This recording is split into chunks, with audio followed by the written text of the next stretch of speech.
Kalau gue mati, lo deh yang ngadepin semua. Oke. Yang di tahun ini, itu piring udah saya pecahin. Ini belinya udah ada di sini.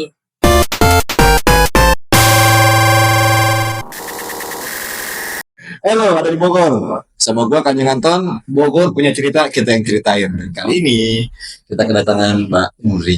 Ya, jadi ada sekarang tuh sering lihat nih, Mbak Nuri lagi posting-posting apa sebenarnya kesibukannya apa sebenarnya sekarang?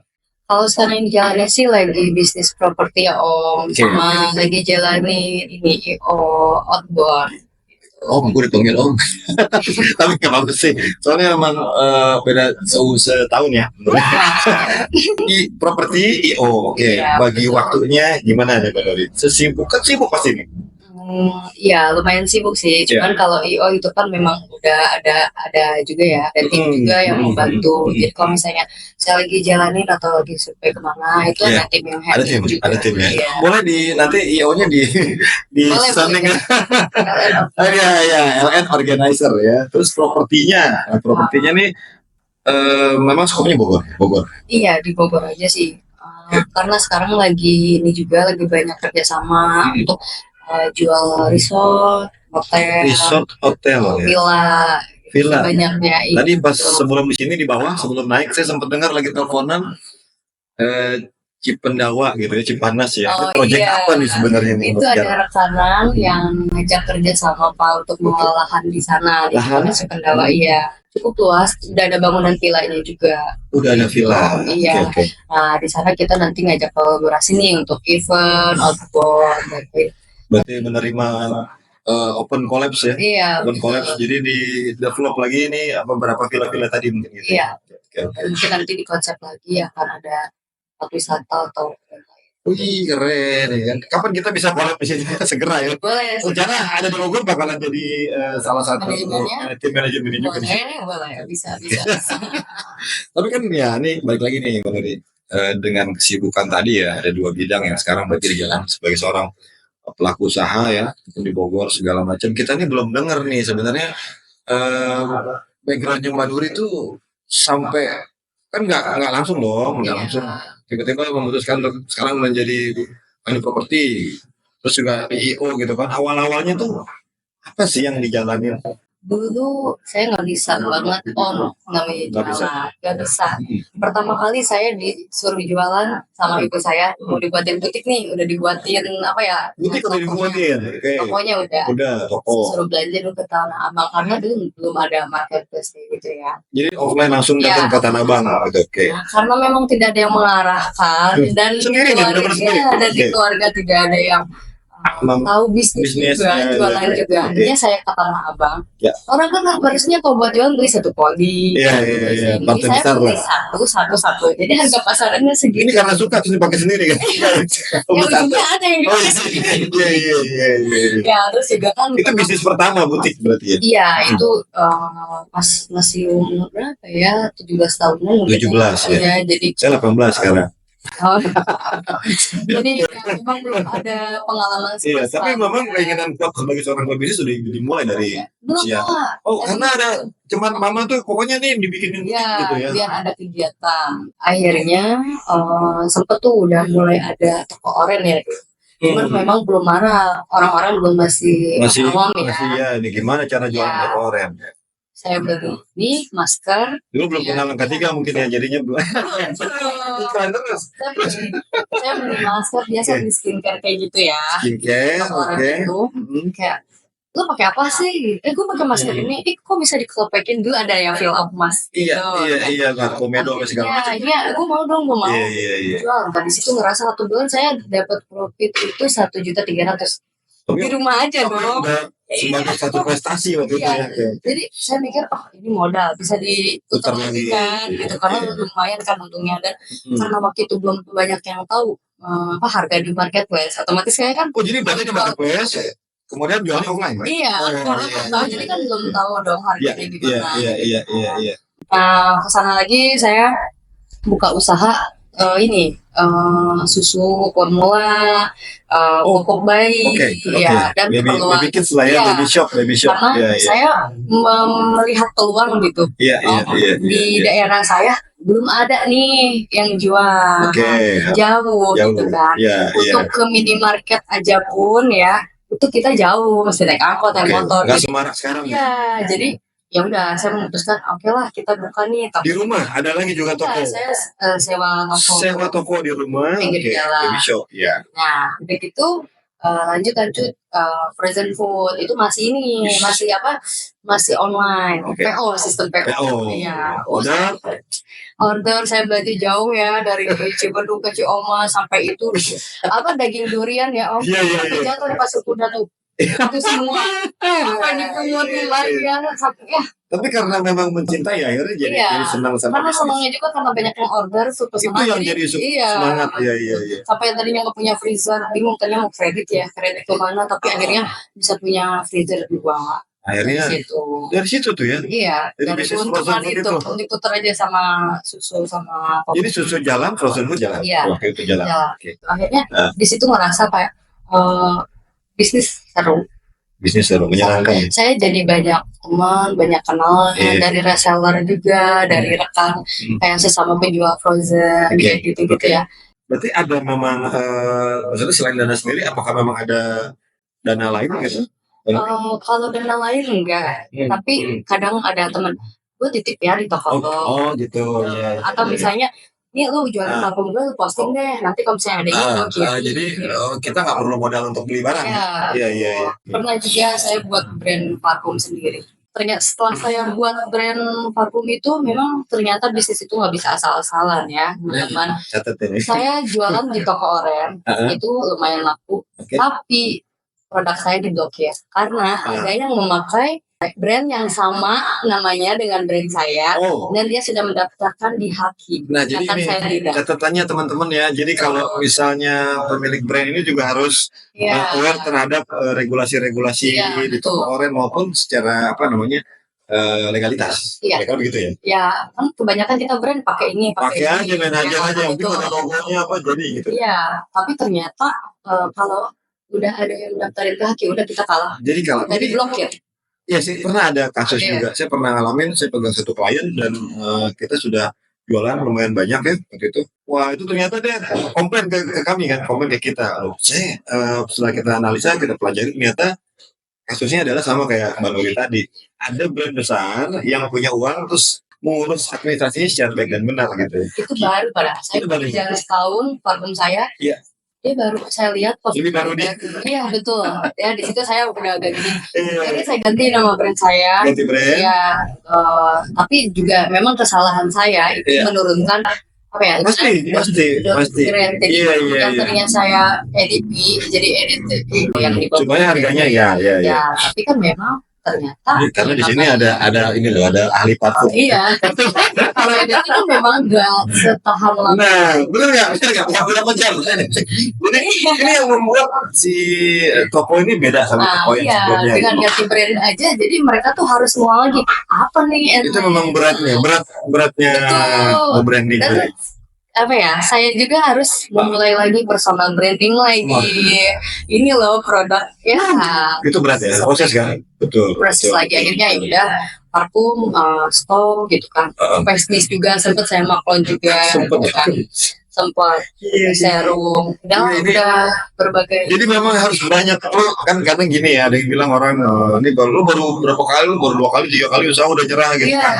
Padahal kalau Mbak Nuri aja udah itu udah berapa gitu dan tidak pernah menyerah. Iya. Tidak pernah menyerah. Jadi kita udah parfum udah sampai pernah ngalamin produknya tokonya nggak dihapus, tapi produknya diblokir ya. Kalau nggak salah di toko orang yang parfum. Udah saya hapusin lagi. Bikin lagi parfum setelah itu. Udah enggak, saya hapusin udah akhirnya udah nyari bentuk baru sekarang properti yang tadi itu ya. Ya, itu pun properti saya nggak sengaja dan emang nggak ada basic di properti. Itu lucunya karena memang saya banyak channel. Jadi kalau setiap yang saya posting pasti banyak yang tanya. Kalau kita mungkin karena Mbak Nurinya. Iya. Kalau saya posting lain cerita. waktu itu pernah jualin TV kalau nggak salah. Tolong dong posting. Ada yang nyangkut kan gitu. Jadi mereka tuh kayak tolong dong posting. Iya. Saya mau jual rumah. Iya. Gitu. Saya posting. Iya. Banyak yang tanya-tanya kan. Jadi di situ kayak terus jadi ada yang nanya lagi. Ada rumah ini nggak yang mau dijual sekian? Jadi kan Ya, saya akhirnya nyari listing semua. begitu akhirnya. Ya betul. Jadi di sini karena memang di properti emang nggak langsung ya, nggak Oh iya. langsung jualan. Tapi Betul. sekalinya kalau Tapi itu ada kan nggak proses yang memang dibentuk dulu kalau properti mungkin ya. Iya, Setelah gol, wah asik. iya. Angkanya nggak main-main gitu. Ya lumayan. Iya. Sempat vakum juga karena memang ada masalah ya, masalah internal gitu. Nah ini yang perlu kita angkat. Yang Bang, keberatan kalau diangkat masalah kita internal. Iya. tapi Oke. Ya gimana tuh cerita dong kita internal ini kenapa sampai? lebih ke ini ya, masalah keluarga, divorce juga ya Oke. sama Oke. suami waktu itu. Iya. Pokoknya kalian benar-benar lagi drop, Iya. benar-benar lagi di bawah, income nggak ada. Itu keadaannya pas saya lagi di kontrak nih ceritanya. Putra putri berapa? Putri 2, Putri 2, putra 1. 3 berarti Ya, semua total. 3. Usianya berapa aja? Kalau yang sekarang sih 8 tahun, yang pertama 6 tahun, 6, 3 tahun. 3 tahun, kedekatan. Dan itu pergi aja gitu terus Mbak Nuri, wah ini sama anak-anak. Iya, dan akhirnya minta tolong sama tetangga di sana karena kan kita jauh dari saudara ya di kontrakan itu. Tolong ada siapa yang bisa jagain dua anak gitu. Saya juga kan maksudnya memang saya saat itu belum punya uang tapi saya kan lagi usaha nih. Ya kalau nggak ada yang jagain anak-anak gimana? Ya saya berusaha aja. Jadi tetap maksudnya gini ya, buat itu buat tetap maksudnya ikhtiar untuk Iya, usaha lah ya apa jalan gitu. kaki, ya 1 kilo pulang. Jadi anak-anak dititip sama tetangga. Iya, ada. Nah, ini Ya, fighting spirit ya. Makanya di saat di kontrak itu sempat hampir mau bundir Nah, ini gila nih. karena udah Bundir. putus asa. Jadi gini. Itu posisi Mbak Nuri lagi sama anak-anak, Ya, terus sempat kepikiran gitu Iya. karena kondisi lagi itu hari pertama puasa. Di situ Hmm. saya nggak punya uang 1.000 pun nggak punya.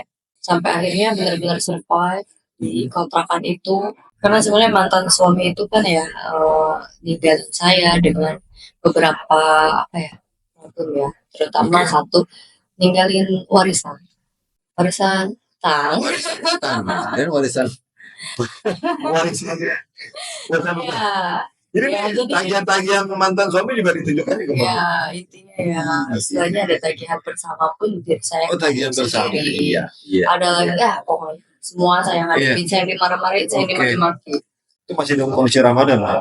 Iya. Bulan Ramadan. Sampai lebaran akhirnya kan saya masuk rumah sakit, saya operasi di situ. Aduh, bener. Nah itu dia pergi lagi nih ceritanya. Jadi sempat pulang mantan suami ini. Iya, saya masih nerima lah di situ. Oke, di rumah ibu ya. Ya, setelah saya operasi 2 hari kebayang dong Om, boro-boro jalan kamar mandi aja masih pegang temboknya, batuk aja sakit. Dia udah pergi lagi. Gak mikirin nih anak makannya, ya akhirnya Anak-anak seperti sih. itulah ya Oke. singkatnya. Akhirnya seminggu harusnya kan ini ya apa cabut jahitan. Jahitan. Siang saya cabut jahitan, sorenya saya interview. Bawa motor. Itu operasi besar loh. Jadi saya mikir kayak kesempatan nih, siapa tahu memang saya bisa langsung kerja. Iya. Karena memang Ya udah nggak pokoknya tahu udah segala lagi usaha. gimana aja. Oh itu ibu saya ditelepon. Ya ampun, itu kan operasi besar, bukan Iya, operasi kecil. Iya. Bisa masih nanti aja ya karena ya tetap aja kan. Tetap ya. Nah di situ saya mulai kerja di salah satu IO ya. Oh mulai ini titik balik ke IO. Iya, akhirnya saya mulai tahu Iya, nih, iya. ini ternyata seru juga ya, gitu, rafting, paintball, Iya, off-road, iya. gitu kan. Akhirnya saya mulai coba nih, gitu, coba mandiri sendiri deh. Wah ini nggak kebayang. Malam hari siang hari pada saat memutuskan untuk saya kayak udah mau bunuh diri aja deh. Siang sih, Siang siang. dalam kondisi anak-anak tidur mungkin apa lagi Enggak, anak-anak ada. Jadi berpikirnya kayak, kosong aja gitu. iya, karena pikir siang-siang Nggak ada jalan. ini dimarahin, terus gua harus punya ke siapa, saudara, ibaratnya kayak Tuhan maaf ya, gitu. Ibu aja mungkin pusing ya. Oh, lu masalah nggak selesai gimana gitu ya. Iya. Akhirnya di situ sempat berpikir kayak, lah gue udahan aja gitu kan. Mungkin dengan apa ya, dengan gue nggak ada, dia bisa bertanggung jawab gitu loh. Iya. Saya Jadi ada ya soal kepikiran paniknya seperti itu. kasarnya kayak saya mikir, kalau gue mati, lo deh yang ngadepin semua. Lo pikirin nih Kondisi yang anak, dihadapi saat iya, itu. lo pikirin nih anak-anak 3, makannya harus selalu ada, apanya, gitu. Oh kayak gitu ya. Iya. Di situ saya berpikir ya, gue nggak usah ngapain itu suami gitu kan. Iya, Kalau iya. ada kayak gitu, akhirnya ya udah saya minta udah. Iya. Udah, tetap ya jualan, Tetap tetap berjalan iya. Tapi tadi kerja. saya jadi balik kembali topik awal lagi. Saya udah nemuin 1-2 berapa orang ya. Saya agak lupa. Cuma wanita atau perempuan yang sempat saya tahu ini mau dalam tahap bundir ya. Maksudnya dalam proses bundir itu kalau yang sebelumnya yang saya pernah temen cerita sih, temen sahabat saya cerita itu dia udah sampai masuk kamar mandi, tutup semua, dia udah minum karbol, Kalau saya kamper, makan, ya benar makan. udah sampai makan kamper. Bahkan udah cuma 2 kali Om saya berdiri itu di awal tahun ini. Sebelumnya udah. Sebelumnya itu Oke. yang di tahun ini itu piring udah saya pecahin. Ini belinya udah ada di sini. Jadi Udah bener-bener tahap kacau. Iya. Saya benar-benar hopeless, udah benar-benar gue nggak tahu. terus istighfar setelah itu istighfar. Lihat anak sih. Dan iya itu dia. Memang ya ada ininya dibanding 2024 mungkin masalahnya di 2025 belum selesai. Iya. Tapi setidaknya ada yang terselesaikan. Jadi saya berpikirnya seperti ini. Oh iya, Allah pasti selesaiin kok masalah ini. Pasti Allah kasih jalan keluar. Kemarin juga Allah selesaiin. Iya. Karena nggak pernah menguji Iya. kekuatan hambanya kan di luar dari batas kemampuan. Jadi kayak oh iya kemarin juga diselesain kok. Masya Pasti yang ini juga diselesain. Ya udah di situ akhirnya mungkin berpikir udah tetap sabar, tetap berusaha, Iya. sama bersyukur. Saya yakin juga pasti ada yang lebih berat dari saya. Tapi mudah-mudahan sekarang nggak ada kepikiran itu bundir lagi ya. Karena udah semangatnya beda. Kita banyak ada beberapa proyek-proyek yang karena sekarang lebih berpikirnya kayak gimana caranya buat terlepas dari semua masalah itu. Memang hasilnya nggak langsung ya, mungkin ada prosesnya itu, tapi yakin kita pasti ada lah jalannya. Iya. Yakin, karena kan maksudnya saya juga bukan wanita yang berdiam diri menatapi nasib aja. Tapi keren sih Mbak Nur ini, maksudnya sosok yang kalau saya lihat sih bukan wanita yang menyamanya ya, maksudnya wanita yang fighting sih memang dari dulu pertama saya kenal gitu. Makanya para cowok jangan pernah merendahkan single mom ya. Nah tadi kenapa sih susah jadi janda nih susah? Iya maksudnya nggak gampang lah gitu. Nggak gampang jadi janda. Ya, kadang ada yang ya maaf ya emang kata-kata janda tuh emang bener. Prosesnya negatif ya. Apalagi masih muda ya. Iya. Kayak Manur ini. Gitu. Kita tuh nggak mudah, benar-benar nggak mudah banget buat menjalani hari-hari. Apalagi punya anak, saya anak 3 kan ya. Iya, oke. Cap itu berarti sulit ya. Kan banyak orang ada yang bangga-banggaan tuh, wah janda sekarang gitu. Nggak semudah itu. Jangan gitu. Ada yang bilang nikmatin aja dulu masa janda. Oke, nikmatin. Apa yang harus dinikmatin berat. Berat ya. Berat banget gitu. Dinikmatin apa ya? Mungkin yang janda 61 tuh mungkin yang mereka punya pilihan sendiri untuk apa ya? Oh gue kerjanya, yang mungkin dapat kerjaan enak. Udah mapan lah gitu ya secara penghasilan ya. Gimana? Ya buat saya gitu yang emang basicnya di sini yang cari uang masih susah. Itu berat. Oke. Tapi semangat nggak pernah padam. Karena dari dulu memang tidak selalu mengadakan uang. Iya. Apa sendiri. Gitu. Gila. Jadi buat inspirasi buat teman-teman yang ada di Bogor semuanya, nggak mesti perempuan juga ya, nggak mesti pengusaha juga, tapi mungkin siapapun yang pernah dalam titik terendah atau dalam posisi depresi itu sebenarnya ada jalan keluar gitu ya Bang. Ada solusi ya untuk ya kembali lagi semangat lagi untuk fighting spirit gitu kira-kira. Nah terus ini jadi kan udah oke ya kita bahas semuanya ke depannya gitu. Sekarang apa sih sekarang Mbak lagi project yang sudah dijalanin tadi? Ada plan-plan apa nih buat ke depan? Ini ya yang tadi lagi dibahas siang tadi itu memang ada kerjasama dengan untuk mengelola lahan di Cipanas ya, Cipendawa. Cipendawa. Oke. Gitu. Bolehlah gitu kolaborasi untuk event atau jadi tempat wisata. Ini ada di Bogor termasuk menjadi salah satu bagian dari manajemennya. Atau Boleh. supporting sistemnya. Dan jadi buat teman-teman juga yang di luar sana yang punya bisnis atau usaha yang ingin dieksplor, yang ingin dikembangkan ya, itu bisa kontak ada di Bogor. Ada di Bogor. Untuk apa ya, lebih diangkat soal brandingnya, mungkin bisa kontak kami untuk podcast ya, kita schedulekan untuk podcast. Oke, terima kasih Mbak Nuri untuk kehadirannya. Iya, sama-sama. Sukses selalu.